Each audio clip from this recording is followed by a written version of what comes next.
अस्सलाम वालेकुम नाज़रीन, प्रोग्राम माज़रत के साथ मैं हूँ शाहिद मेतला। वज़ीर-ए-आज़म इमरान खान साहब की जानिब से कौमी असम्बली में कल अहम और लेंथी स्पीच की। खारजा पॉलिसी पर उन्होंने बात की, मईशत और तालीम और दीगर हवालों से भी उन्होंने बात की, एहतसाब पर भी बात की और उन्होंने अपनी सफाई देने की कोशिश की। काफ़ी उन्होंने बातें की। नैब नियाजी गठजोड़ के हवाले से जो अपोजिशन एक नारा लगाती है उस पर भी उन्होंने वजाहत दी कि मेरा किसी किस्म का नैब के साथ ताल्लुक नहीं है, नैब के चेयरमैन को मैंने नहीं अपॉइंट किया, किसी किस्म की भर्ती पीटीआई के दौर में नहीं की गई। और इसके अलावा उन्होंने ये भी कहा कि 90% जो मुकदमात हैं वो पिछली हुकूमतों के बने नजर आते हैं। वज़ीर-ए-आज़म कल हमें सफाइयां देते नजर आए, उसकी बहुत सारी वजूह तलाश करने की कोशिश की जा रही है।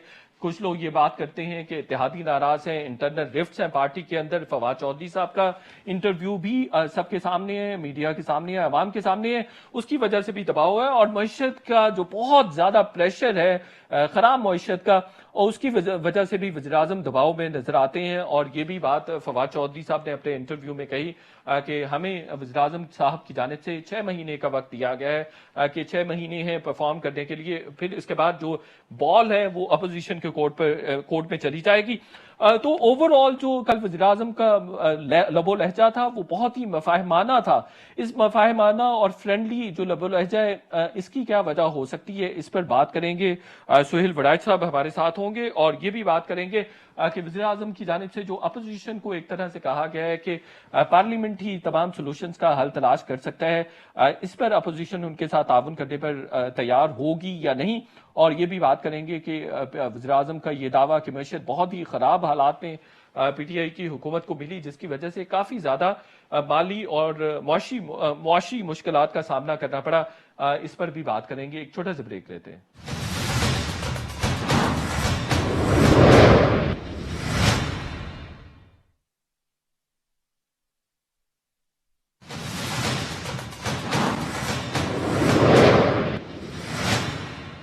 वेलकम बैक नाज़रीन। वज़ीर-ए-आज़म इमरान खान साहब की जानिब से कल कौमी असम्बली में जो स्पीच की गई, उससे ये लग रहा था कि वज़ीर-ए-आज़म का जो लबो लहजा है वो बहुत ही मफाहमाना था, मिसालाना था।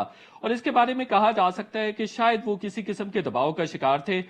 इसी तकरीर के तनाजुर में हम जो सियासी मंजरनामा है मुस्तकबिल का, उस पर बात करेंगे। सुहेल वड़ाइच साहब सीनियर सहाफ़ी तज्जियाकार हमारे साथ हैं। सुहेल वड़ाइच साहब ने हाल ही में 2 बड़े शानदार इंटरव्यूज किए हैं। शहबाज शरीफ साहब का जो इंटरव्यू किया था उसकी वजह से भी मीडिया में हमने देखा बड़ी बड़ी सुर्खियां बनी, और अभी भी देख रहे हैं कि फवाद चौधरी के इंटरव्यू के बाद शायद सुर्खियां बन रही हैं।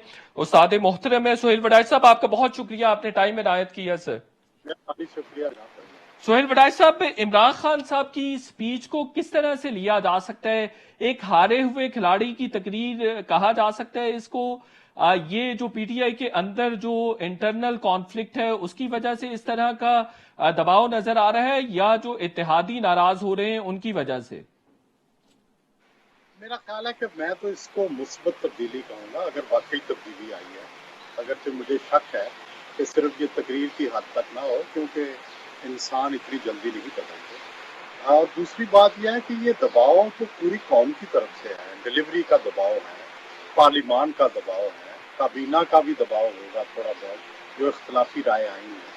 और दूसरी बात है कि पाकिस्तान के अंदर अदालतें हैं जो हर रोज तनकीद कर रही हैं उनके इक़दाम पर। इसी तरह मुख्तलिफ अदारे हैं, वो भी अपना फीडबैक देते होंगे। तो ये सारा दबाव डेफिनेटली उन्हें फील करना चाहिए। पहले वो फील नहीं कर रहे थे, सबको डिसमिस कर रहे थे। जो भी कहता था तो वो कहते थे नहीं सब ठीक था।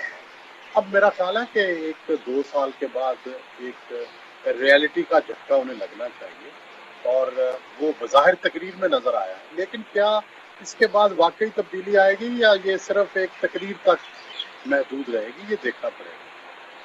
सुहेल वड़ाइच साहब, माजी में भी हमने देखा कि 2-3 दफा नोटिस किया गया कि वो काफी दबाव में थे और इसी से मिलती जुलती उन्होंने स्पीच की, लेकिन फिर अपना जो पुराना उनका नैरेटिव था उस पर वापस आ गए, जैसे अभी आपने भी कहा कि बहुत मुश्किल होता है।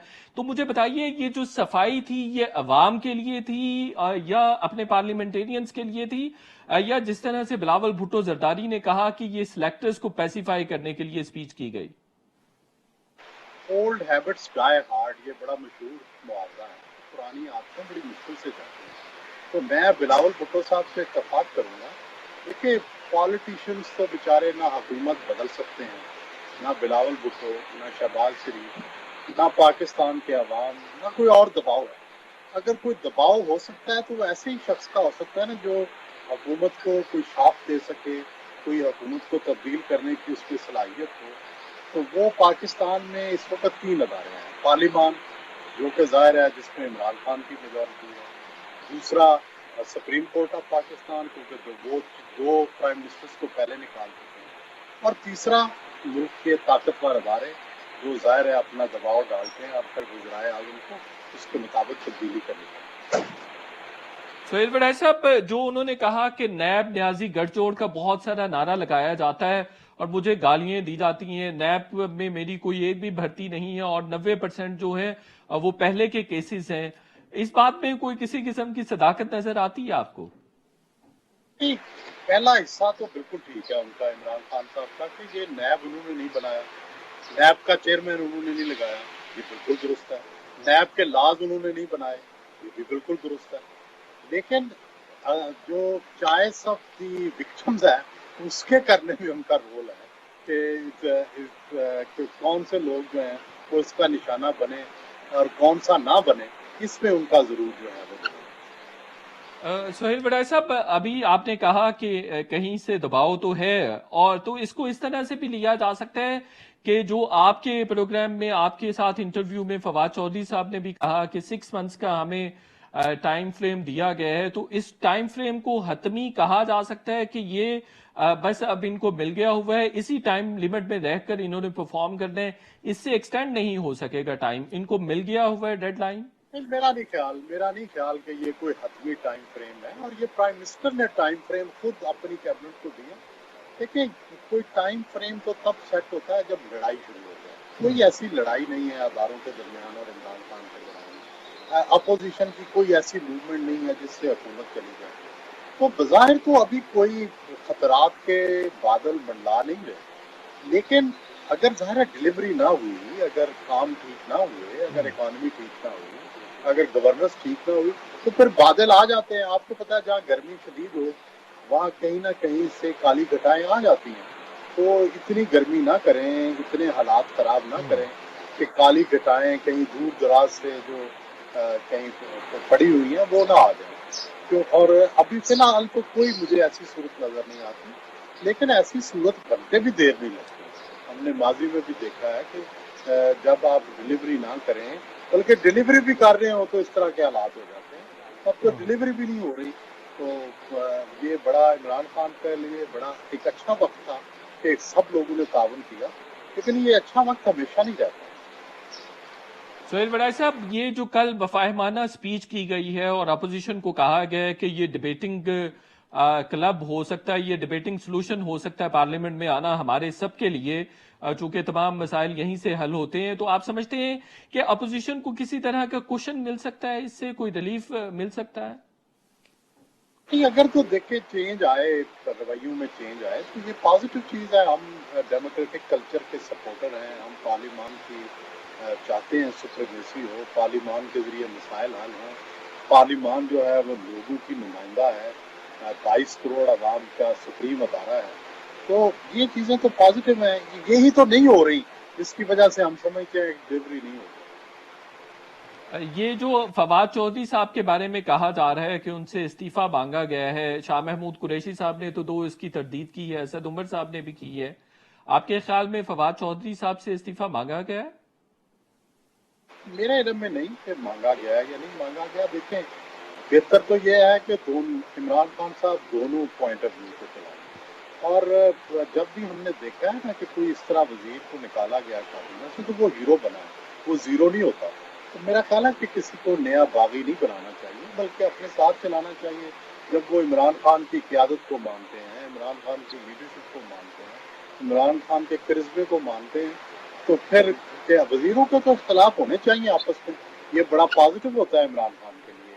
वजीर आजम को उससे फ़ायदा उठाना चाहिए और मुख्तलिफ टास्क देने चाहिए उनको, और फिर उनका आपस में कंपटीशन कराना चाहिए। बिल्कुल सही है। तो फवाद चौधरी साहब के इस इंटरव्यू के बाद जो शाहकार इंटरव्यू आपने किया, असद उमर साहब और शाह महमूद कुरैशी साहब कर्टेल हो जाएंगे जो वो कोशिशें कर रहे थे? तो आपको लगता है कर्टेल हो जाएंगे? लास्ट संडे मैंने काफी सारे एनालिस्ट के साथ शो किया, ان کے خیال میں یہ پاسبل ہی نہیں ہے کہ کوئی کوششیں کر رہا ہو، جبکہ خواجہ آصف صاحب نے تو اس سے پہلے کہا تھا کہ باقاعدہ لابنگ کی جا رہی ہے۔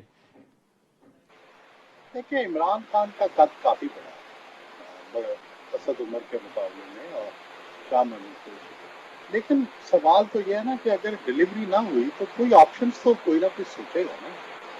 یہ کیسے ہو سکتا ہے کہ میں ناکام ہو جاؤں، میں دنیا سے چلا جاؤں، یا میں اپنے گھر کے خرچے پورے کرنے میں ناکام ہو جاؤں، میں اپنے مادی ضروریات پوری نہ کر سکوں، تو پھر میرے گھر میں یا میری بیوی اس کو کمپنسیٹ کرے گی، میرے بھائی کریں گے، میرا بیٹا کرے گا، کوئی نہ کوئی تو آئے گا نا سامنے۔ یہ کیسے ہو سکتا ہے کہ وہ سارے بھوکے سو جائیں؟ ایسے نہیں دنیا میں ہوتا۔ سہیل وڈائے صاحب، بظاہر یوں لگ رہا ہے کہ جو اس حکومت کی ناکامیوں کا ملبہ ہے وہ ڈیفرنٹ لیڈرز پر ڈالا جا رہا ہے، اپنے بھی جو پارٹی کے لوگ ہیں ان پر بھی ڈالا جا رہا ہے، پچھلی حکومتوں پر بھی ڈالا جا رہا ہے۔ آپ نے ایک کالم بھی لکھا کہ دیوتا جو چاہے وہی فیصلے کرتا ہے، تو بظاہر تو یوں لگ رہا ہے، فواد چودھری صاحب نے انٹرویو میں بھی عمران خان صاحب کو ڈیفینڈ کیا۔ آپ کو نہیں لگتا کہ فیصلے تو سارے عمران خان صاحب کر رہے ہیں، تو ناکامیوں کی ذمہ داری بھی ان کو لینی چاہیے؟ اب دیکھیں لیڈرشپ ہی ذمہ دار ہوتی ہے، کابینہ تو دیکھیں ان کے ساتھ کر رہی ہے، تو الٹیمیٹلی تو عمران خان کو فائدہ یا نقصان پہنچے گا۔ آپ کی بات ٹھیک ہے۔ سہیل وڈائے صاحب، آپ کا بہت شکریہ۔ پروگرام کے اگلے سیگمنٹ میں ہم مسلم لیگ نون کے سینئر رہنما رانا ثناء اللہ صاحب سے بات کریں گے، اور جو عمران خان صاحب کی جانب سے آفر دی گئی ہے کہ پارلیمنٹ میں تمام مسائل کا حل موجود ہے، اس پر بات کریں گے کہ اپوزیشن عمران خان صاحب کی اس آفر کو سنجیدہ لیتے ہوئے عمران خان صاحب اور حکومت سے تعاون کرنے کے لیے تیار ہے یا نہیں، اور یہ بھی کہ نیازی نیب گڑھ چوڑ کا جو نعرہ لگایا جاتا ہے، کل عمران خان صاحب کی وضاحت آئی ہے تو اس کے بعد بھی یہ اپوزیشن کی جانب سے نعرہ لگایا جائے گا۔ چھوٹے سے بریک لیتے ہیں۔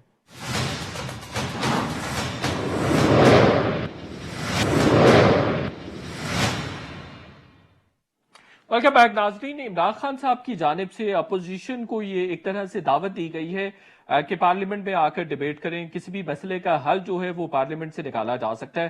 ان کی کل کی سپیچ کی جو ٹون تھی وہ بہت ہی مفاہمانہ تھی، بڑی فرینڈلی تھی۔ اس بارے میں بہت سارے انالسٹ بہت ڈفرینٹ باتیں کر رہے ہیں، کچھ کہہ رہے ہیں دباؤ کا شکار تھے، کچھ یہ بھی کہہ رہے ہیں کہ شاید اتحادی جماعتوں کی وجہ سے بھی ان پر کافی زیادہ پریشر ہے، انٹرنل رفٹس بھی ہیں، اس پر بھی بات کریں گے۔ اور اپوزیشن کو جو یہ آفر کی گئی ہے کہ آپ آ کر بات کریں، کام کریں اور پارلیمنٹ کو ہی سولوشنز کا حل نکالنا چاہیے، اس پر اپوزیشن ان کے ساتھ تعاون کرے گی یا نہیں۔ سب سے بڑی جماعت مسلم لیگ نون ہے پارلیمنٹ میں اپوزیشن کی، اس کے سینئر رہنما رانا ثناء اللہ صاحب ہمارے ساتھ ہیں۔ رانا ثناء اللہ صاحب، یہ بتائیے گا سب سے پہلے کہ عمران خان صاحب کی سپیچ کل کی بڑی فرینڈلی تھی، بڑی مفاہمانہ تھی، آپ کو کیا محرکات نظر آتے ہیں اس سپیچ کے پیچھے؟ دیکھیں بیتلا صاحب، میں نے اپنی 25-30 سال کی جو سیاسی زندگی ہے اس میں نے بہت سارے لوگوں کو دیکھا ہے کہ جب وہ پہلے اقتدار میں آتے ہیں تو ان کے ذہن پہ ایک عجیب خمار جو ہے وہ سوار ہوتا ہے کہ میں کسی کو چھوڑوں گا نہیں اور کوئی میرے پائے کا نہیں، لیکن پھر آہستہ آہستہ جو ہے وہ پتہ چل جاتا ہے کہ پانی جو ہے وہ انہی پلوں کے نیچے سے جو ہے وہ ہو کے گزرے گا۔ تو اس لیے کل جو عمران خان صاحب کی سپیچ تھی، میں وہاں پہ موجود تھا اور میں نے ان کے ایک ایک لفظ اور ایک ایک جملے کا جو ہے وہ میں نے بغور جائزہ لیا ہے۔ تو یقیناً کل ان میں وہ چیز نہیں تھی جو وہ آج سے 6 ماہ پہلے یا 1 سال پہلے یا 1.5 سال پہلے وہ جس طرح سے اپوزیشن کو جو ہے وہ چیلنج کرتے تھے اور کسی بھی معاملے میں خود کو جو ہے وہ اپوزیشن سے مبرہ اور جو ہے وہ سمجھتے تھے کہ میں خود ہی اکیلے ہی جو ہے وہ سب کچھ کر گزروں گا۔ میرا خیال ہے کہ اس میں باقی جو فیکٹرز ہیں جن کا مختصراً آپ نے بھی ذکر کیا ہے، ایک بات یہ بھی ہے کہ انہیں اب آہستہ آہستہ یہ بات سمجھ آ گئی ہے کہ پاکستان کے مسائل اتنے زیادہ ہیں اور اتنے گمبھیر ہیں کہ ان کو جب تک تمام سیاسی جماعتیں اور پوری جو قومی قیادت ہے جس طرح سے وہ دہشت گردی کے مسئلے کے اوپر جو ہے وہ سر جوڑ کے بیٹھی تھی، اور پھر اللہ تعالیٰ نے جو ہے وہ ہماری فورسز کو اور ہمیں یہ ہمت دی، یہ طاقت دی کہ ہم نے دہشت گردی کے مسئلے پہ قابو پایا، تو یہ اس کے بغیر حل ہو نہیں سکتے۔ اور बदकिस्मती है कि इस पार्लिमानी जो है वो टेन्योर के शुरू होने पे मियां शहबाज शरीफ बतौर अपोजिशन लीडर ऑन रिकॉर्ड हैं। उन्होंने कहा कि वजीर आजम साहब आप आए, हम आपके साथ बैठने को तैयार हैं। जिस तरह से चार्टर ऑफ डेमोक्रेसी हुआ है, हमें चार्टर ऑफ इकोनॉमी भी करना चाहिए। इसके बगैर हालात बेहतर तो नहीं हो अभी सकते। कल जो उन्होंने बिलावल कहा भुट्टो है जरदारी एक जो है तरह वो से ऑन रिकॉर्ड है, उनकी जानिब से उन्होंने भी ऑफर यही आई है, कहा। इस पर आप हुकूमत के साथ ताउन करेंगे? देखिए, ये ऑफर जो है जो कल उन्होंने की है, कल एक स्पेसिफिक रवैये का या ख्वाहिश का इजहार तो हुआ है, लेकिन इसके ऊपर बात उस वक्त आगे बढ़ेगी जब वो फोन उठाएंगे और लीडर ऑफ द अपोजिशन से बात करेंगे। जब वो फोन उठाएंगे तो पीपल्स पार्टी के पार्लिमानी लीडर बिलावल भुट्टो जरदारी से बात करेंगे। जब वो फोन उठाएंगे तो JUIF के सरबरा मौलाना फजल रहमान से बात करेंगे और उनसे कहेंगे कि आए, इस मुल्क की इकोनॉमी के ये हालात हैं, इस मुल्क के ये मुश्किलात हैं, आवाम की ये जरूरत है, इस मुल्क की ये जरूरत है, आए हम बैठें और बैठ के इसका को हल निकालें।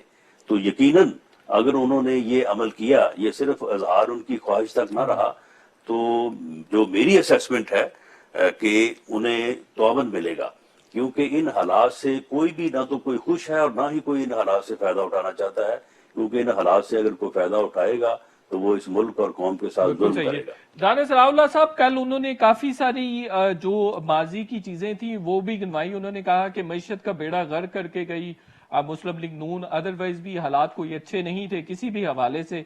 तो आप इतने बुरे हालात में मुल्क को क्यों छोड़ के गए? देखिए, ये उन्होंने कल जो स्पीच की है उसमें जो उन्होंने फिगर्स पेश किए हैं या जो उनका नुक्ता नजर है उससे हमें इख्तलाफ है। हम समझते हैं कि वो उन्होंने गलत बयानी से काम लिया है, लेकिन पार्लियामेंट का जो ईवान है ये बिल्कुल उन्हें भी ये हक देता है कि वो अपना मौक़िफ़, अपना नुक्ता नजर जो है वो बयान करे और हालात को उस तरह से पेंट करे जिस तरह से वो दुरुस्त समझते हैं। लेकिन उसका जो है वो हमें भी हक हासिल है कि हम उनके फैक्ट्स एंड फिगर्स को जो है वो अपनी दलील के साथ जो है उनको हम रद्द करें, और ये हम दूसरा कल करना बिल्कुल सही हो चाहते गया। थे। राना साहब, आप लोग एहतसाब से क्यों डरते हैं? हजरत अली रजी अल्लाह ताला अन्हु का भी उन्होंने जिक्र किया कि वो एक यहूदी से मुकदमा हार जाते हैं। हजरत उमर को अपनी कमीज की सफाई देनी पड़ती है कि उन्होंने दूसरी कमीज कहाँ से हासिल की है। तो आप लोग अपोजिशन वाले एहतसाब से क्यों डरते हैं और क्यों कहते हैं कि वज़ीर-ए-आज़म इमरान खान साहब इंतकामी कार्रवाइयां कर रहे हैं, जबकि उनके खिलाफ भी आपने 6 मुकदमा दर्ज करवाए थे? देखिए, इसकी इतनी बुनियादी रीजंस हैं और इसके इतने जो है वो ठोस सबूत हैं कि नैब एहतसाब नहीं कर रहा। नैब जो है वो नैब न्याजी एनेक्सिस है और वो सिर्फ और सिर्फ अपोजिशन को जो है वो विक्टिमाइज कर रहे हैं और अपोजिशन के खिलाफ जो है वो इंजीनियरिंग, पॉलिटिकल इंजीनियरिंग हो रही है। और हर वो आदमी जो हुकूमत पे तनकीद करता है या हुकूमत के खिलाफ बात करता है उसको अगले दिन नैब का जो है वो नोटिस आ जाता है। मेरी अपनी जाती मिसाल आपके सामने, आप मुझे ये बताएं कि वो किधर गया वो जो है वो इंटरनेशनल जो है वो माफिया या वो ग्रोह जो मेरे साथ मिलके पूरी दुनिया में हीरोइन स्मगल करता था। आज 1 साल हो गया है, मेरे अलावा कोई दूसरा बंदा तो उन्होंने पकड़ के मेरे साथ उसको कनेक्ट किया नहीं है। और मैं 6 माह जेल में रहा और 6 माह जेल के बाद जब 24 दिसंबर को मेरी जमानत हुई, 2 दिन में चलके वगैरह देने में लगे और मैं 26 दिसंबर को बाहर आया। 27 दिसंबर को नैब जो है वो नोटिस लेके बाहर खड़ी थी। तो ये इसको अगर हम अब आपके पास इतना वक्त नहीं होगा, नैब का जो एहतसाब है या जो इस वक्त रवैया है वो बिल्कुल यकतरफा है, जारहाना है, पॉलिटिकल इंजीनियरिंग है और उसमें इंसाफ नाम की कोई चीज नहीं है। तो आप लोग नैब का वो अमेंडेड मसवदा भी लाना चाहते थे, उस पर बात अभी आगे नहीं बढ़ सकी है? नहीं, हम कोई मसवदा नहीं लाना चाहते थे। गवर्नमेंट ने हमें खुद एंगेज किया, हमारे साथ मीटिंग्स की और उसके बाद जो है वो मामला जो है वो दोबारा जो है वो खत्म हो गया। बिल्कुल सही। और अब हमारी स्टेटेड पोजीशन ये है PMLN की कि हम नैब लाज के ऊपर, अमेंडमेंट के ऊपर अगर गवर्नमेंट को बिल लाएगी तो हम उसके ऊपर जरूर गौर करेंगे और अगर उसमें कोई अच्छी चीज हुई तो हम उसमें ताउन करेंगे। हम खुद से नैब के साथ कोई इस किस्म के जो है वो मुज़ाकरात इनिशिएट करने या गवर्नमेंट को जो है वो इसके लिए रिक्वेस्ट करने के मूड बिल्कुल में नहीं सही। है। राना और हम सनाउल्लाह ये साहब, बात नहीं कल करेंगे। ख्वाजा आसिफ साहब ने एक इंकशाफ किया कि इमरान खान साहब ने अपने बचपन के किसी दोस्त को कहा कि या मैं नाअहल हूंगा या जहांगीर तरीन नाअहल होंगे آپ اس بات سے واقف ہیں؟ کس دوست کو عمران خان صاحب نے یہ بات کہی تھی؟ خواجہ آصف صاحب کا یہ دعویٰ درست ہے؟ دیکھیں پی ایم ایل این میں کافی لوگ ہیں، اور ویسے بھی آپ کو پتا ہے کہ خواجہ آصف صاحب، چودھری نثار علی خان صاحب اور عمران خان صاحب یہ یعنی ہم عمر بھی ہیں، 1-2 سال کا فرق ہوگا ان میں، اور یہ شروع سے جو ہے وہ اکٹھے ہیں، ایک دوسرے کو جانتے ہیں. لیکن اس کی گواہی آپ خواجہ آصف سے تو حاصل کرنے کی ضرورت ہی نہیں ہے. اس کا سب سے بڑا گواہ جو ہے وہ تو جہانگیر ترین ہے. جہانگیر ترین نے پچھلے دنوں جو ہے وہ آ کے میڈیا پہ کہا کہ جی یہ صورتحال تھی اور میں نے قربانی دی ہے. وہ تو اپنی قربانی کلیم کر رہے ہیں کہ میں نے عمران خان کو بچانے کے لیے اور میاں نواز شریف کو نااہل کروانے کے لیے میں نے اپنی قربانی پیش کی ہے. بالکل صحیح ہے. آخری سوال ہے رانا صاحب، یہ بتائیے کہ قاضی فائز عیسیٰ صاحب اور کچھ اور جو صحافی ہیں ان کی جانب سے کافی زیادہ دھمکیاں مل رہی ہیں، تو پارلیمنٹ اور علماء کو اپنا کردار ادا کرنا چاہیے. تو آپ کچھ اس بارے میں اپنا رول پلے کر رہے ہیں، آپ کی پارٹی؟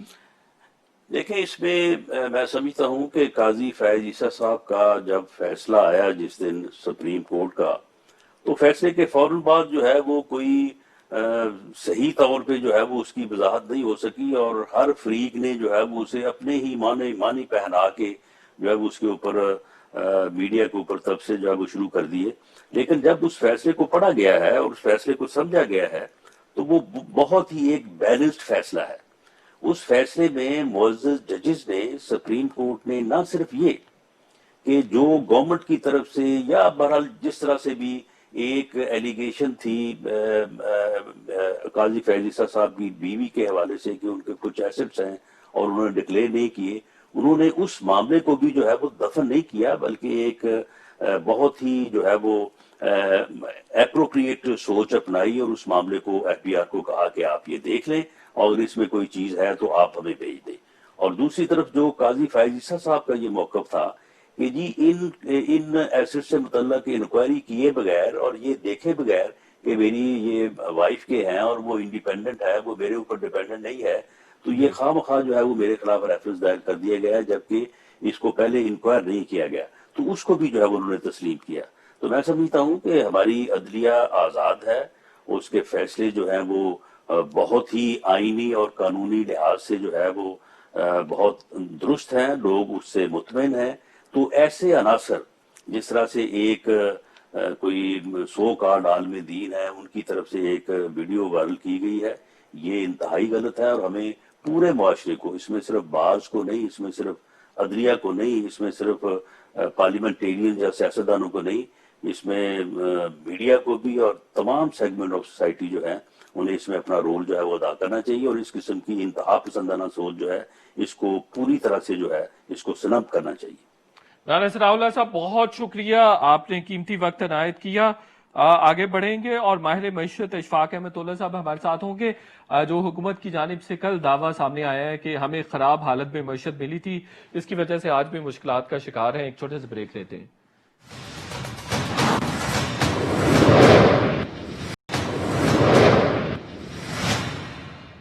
ویلکم بیک ناظرین. کل وزیراعظم عمران خان صاحب کی جانب سے قومی اسمبلی میں سپیچ کی گئی جس میں بہت ساری باتیں کی گئی. اس کے علاوہ معیشت پر بھی بات کی گئی. ان کا کہنا تھا کہ پچھلی حکومتوں کی جو پالیسیاں تھیں وہ انتہائی خراب تھی، جس کی وجہ سے پاکستانی معیشت انتہائی خراب حالت میں ہمیں ملی. ہمیں کوئی سوئٹزرلینڈ کی معیشت نہیں ملی تھی جس کو ہم اٹھا سکتے. تو ان کا کہنا تھا 5,000 ارب روپے کے قریب ہمیں قرضے بھی واپس کرنے پڑے. اس کے علاوہ جو ریزروز تھے اس کی بھی تعداد بہت ہی کم تھی. 10 ارب ڈالرز کے ریزروز تھے جس کو بڑھانا ضروری تھا، جو پاکستان کی معاشی ضروریات تھیں ان کے لیے ناکافی تھیں.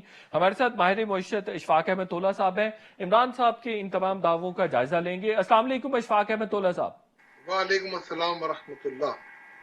اشفاق احمد اللہ صاحب، وزیراعظم کا یہ جو دعویٰ ہے کہ ہمیں معیشت اچھے حالات میں نہیں ملی تھی، اور پھر اس کے علاوہ انہوں نے یہ بھی کل کہا کہ 17% سے زیادہ ہم نے ٹیکس جو ہے وہ اکٹھا کیا ہے پچھلے سال سے. اس کے علاوہ انہوں نے کہا کہ 10 ارب ڈالرز کے ریزروز تھے جب ہمیں حکومت ملی. اسی طرح سے 5,000 ارب روپے کا قرضہ بھی دیا گیا ہے. تو ان کا کہنا یہ تھا کہ معیشت تو پہلے ہی بڑے خراب حالات میں تھی.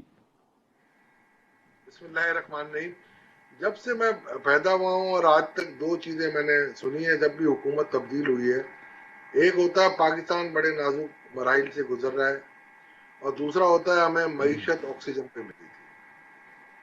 تو یہ دو تو بڑے کامن فیکٹر ہیں. اور میں آپ کو ایک بات بتاتا ہوں، جب آپ پی ایم ان ویٹنگ ہوتے ہیں یا گورنمنٹ ان ویٹنگ ہوتے ہیں تو آپ کی نظر جو ہوتی ہے نا وہ ملک کے تمام اشاریوں پہ یا فگرز پہ ہوتی ہے، اور اس کے بیسس پہ آپ اپنی ایک پلاننگ کرتے ہیں کہ اس پلاننگ کے تحت میں نے اس معیشت کو گورن کرنا ہے.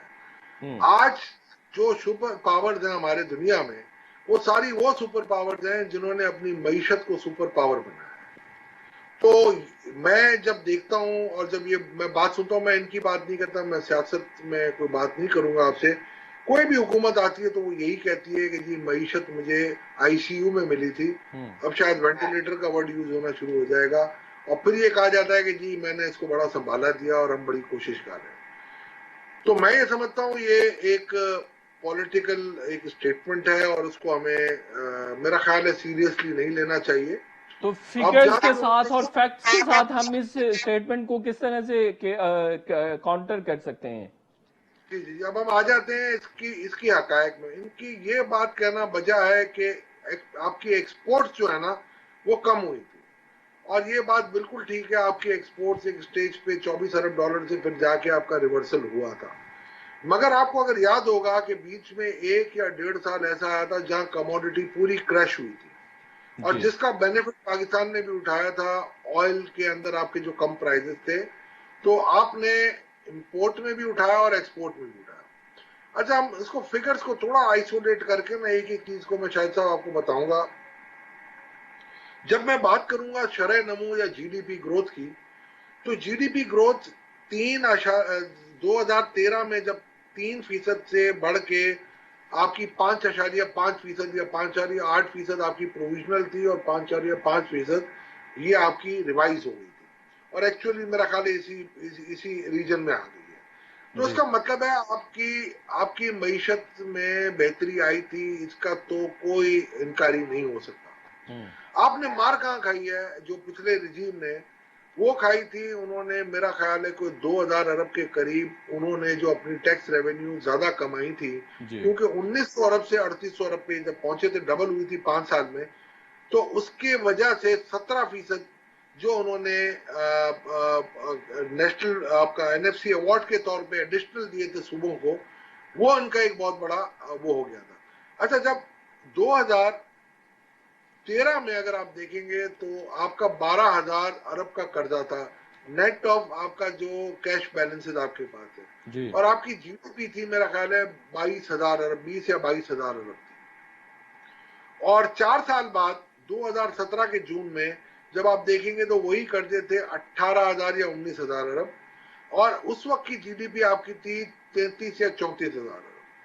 تو یہ ایک وائڈ ڈفرنس آپ کو مل گیا. آپ کا جو پیمانہ ہوتا ہے، کیونکہ پاکستان کی کوئی بیلنس شیٹ نہیں بنتی، تو پاکستان کا جو پیمانہ ہے شرح نمو کو یا معیشت کو جانچنے کا، وہ آپ کا debt to G D P یا tax to G D P ہوتا ہے. اور جب ہم اس طرف دیکھتے ہیں تو یہ واضح فرق ہے. اگر آپ پرسنٹیج ٹرم میں دیکھیں گے تو بھی بہت زیادہ آگے چلی گئی تھی. اچھا، ہوا کیا ہے؟ اور جب آپ دیکھیں گے ایکسپورٹ آخری سال جو تھا جو پچھلے رجیم کا، اس میں کافی امپورٹس ایسی ہوئی، اور وہ آخری سال میں دیکھیں پین الٹیمیٹ ایئر تھا جب سی پیک آپ کا برڈن آنا شروع ہو گیا تھا، جی تو 12,000 ارب پہ آپ کی امپورٹ پہنچ چکی تھی 2017 میں. 12,000 کا کرنٹ اکاؤنٹ ڈیفیسٹ تھا، اور وہی کرنٹ اکاؤنٹ ڈیفیسٹ آخری سال میں ان کی حکومت کے یہ 18,000 ارب پہ چلا بالکل صحیح ہے. گیا. اور اس کے بعد آپ کا سی پیک ایٹ اے ہالٹ ہے، یہ وی آل نو، ٹھیک ہے. تو اس کا ایک ڈراسٹک ریڈکشن ان کو ملا، بالکل صحیح. کیونکہ انہوں نے اچھا اشفاق صاحب، اس کو اس طرح سے کہہ سکتے ہیں کہ جو پی ٹی آئی کی اکانومی کی پالیسی میکنگ تھی وہ بہت ہی ایل کنسیوڈ تھی، ایل پریپیئرڈ تھی، وہ بہتر نہیں تھی. جیسے انٹرسٹ ریٹ بڑھ جانا، اور پھر اسی طرح سے ایکسپورٹ کو نہ بڑھانا، اور پھر ٹیکسز کو بھی نہ بڑھانا، اور ایف ڈی آئی بھی نہیں بڑھ سکی اس طرح سے. دیکھیں پہلا سال جو تھا نا آپ کا، وہ اس میں یہ ششو پنج میں رہے کہ اس طرف جائیں یا اس طرف جائیں. इन्होंने सेफ डिपॉजिट ले लिए सऊदी अरेबिया से, कतर से, यूएई से, चाइना से, और उन्होंने अपने रिजर्व्स को जैकअप कर दिया और ये दिखा दिया, इन्होंने ये शोकेस डिपॉजिट है, और आईएमएफ को उन्होंने दिखाया, और आईएमएफ ने इनडायरेक्टली एक अंडरटेकिंग ले ली थी चाइना से और इन सब कंट्रीज से कि जब तक ये हमारे प्रोग्राम में आप विड्रॉ नहीं करेंगे। तो एक इनको बहुत बड़ा ब्रीदर यहाँ से मिल गया। जब दूसरी तरफ मैं आऊंगा और मैं आपसे ये बात करूंगा कि बाकी तरफ क्या हुआ, करंट अकाउंट डेफिसिट कोई शक नहीं है कि इनका बहुत अच्छा इन्होंने कंट्रोल किया, मगर उन्होंने उसको इंपोर्ट कंप्रेशन से किया। जब इंपोर्ट कंप्रेशन हुआ तो आपका दूसरी तरफ तो आपके जो दूसरे वसाइल थे और जो आईएमएफ के प्रोग्राम में जब आप वो भी कॉन्ट्रैक्ट हो गए, जीडीपी भी कॉन्ट्रैक्ट हो गई। मेरे पास टाइम जरा 1 मिनट रह गया है, जल्दी से समाप्त कर लीजिए सर। समाप्त में मैं ये कहूंगा आपको कि अगर आपको इकोनॉमी को सरवाइव करना है तो इंटरेस्ट रेट जैसे जो 7% किया है इन्होंने कल, इसको कम से कम इनको लेके आना पड़ेगा 3 या 4% पे, मजीद इनको इंसेंटिव देने पड़ेंगे। आप मुख्तसर से कमेंट कीजिए कि इनको इकोनॉमी बुरे हालात में मिली थी या अच्छे हालात में मिली थी। मैं कहता हूं ना जी, पाकिस्तान मुश्किल दौर से गुजर रहा है और मईशत ऑक्सीजन या आईसीयू पे मिली थी, ये तो हर आने वाली हुकूमत का वतीरा है, और इससे मैं ये नहीं कहूंगा आज जो हालात है उससे भी बुरे हैं। 5 अरब अगर आपने, बहुत शुक्रिया इशफाक अहमद तोला साहब। लेकिन मेरे ख्याल में जो मईशत 2018 तक थी बहुत अच्छी थी, बहुत अच्छे तरीके से हम ग्रो भी कर रहे थे, बिजनेसेस भी फल फूल रहे थे, इन्वेस्टमेंट भी बेहतर तरीके से आ रही थी, और एक्सपोर्ट थोड़ी सी कम थी, और करंट अकाउंट डेफिसिट का मसला था, वो मसला भी अगले साल हल हो जाना था। लेकिन अनफॉर्चुनेटली पीटीआई की जो पॉलिसी मेकिंग थी वो बहुत ही फ्लॉड थी। ये बात जो स्टेट बैंक है उसकी रिपोर्ट में भी कही गई है कि चूंकि उन्होंने आईएमएफ के पास जाने में देरी की, ताखीरी हरबे इस्तेमाल की है, जिसकी वजह से जो आलमी इदारे थे उन्होंने अपनी फंडिंग रोक दी, जिसकी वजह से मईशत का इतना बुरा हाल हुआ। शो का वक्त खत्म हो गया, इंशाल्लाह कल आपसे मुलाकात होगी, तब तक के लिए इजाजत, अल्लाह हाफिज।